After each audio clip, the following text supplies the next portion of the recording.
Well, this morning we are saying goodbye to winter and actually counting down the hours until spring officially begins. That happens at 11:15 this morning. But our Abby Larico is getting a head start on spring. She joins us now live from the Missouri Botanical Garden. Abby, you've been all over the place over there this morning.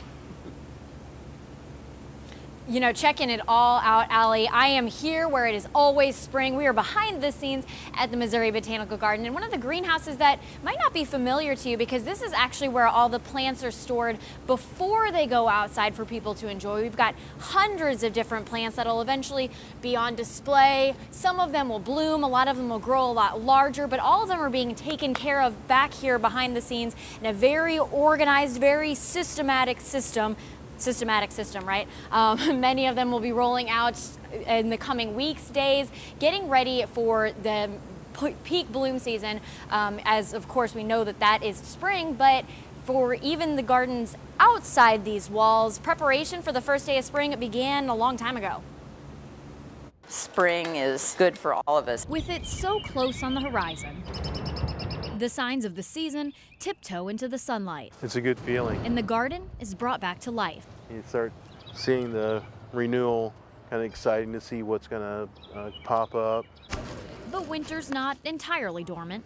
This is a catasetum orchid. Staff and volunteers keep busy. So I'm going to clean it up and make it beautiful again. The orchid is coming back to life. Helping the garden bloom forward. As soon as an orchid sees water, it goes.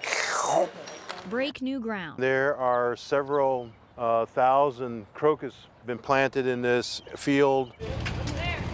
And shed winter's weight. Gardeners swear that talking to your plants helps them grow. I always look forward to repotting these in March. But if the plants could talk back, they might just have some good advice. It takes advantage of every opportunity it has. They'd share stories of resilience. It's hard to know what the weather is going to be and whether or not they'll be affected by the cold. And tell you to believe in the power of a little beauty sleep. People will come by while we're doing it and they'll say, "That's the ugliest plant I've ever seen." And I said, "Oh, you just wait."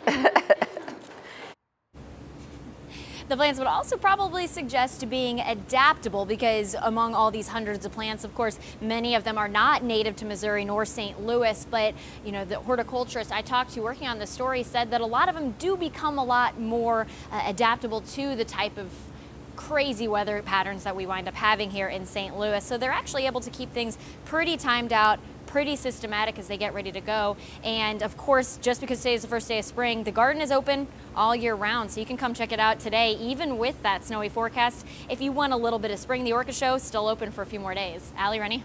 That's awesome. A lot of good tips in there. Yeah. Thank you, Abby. Yeah, I'm hoping my hydrangeas come back this year. Hopefully my hay fever stays away this year. That'd be great. Well, let's go to Chester now and give Chester his favorite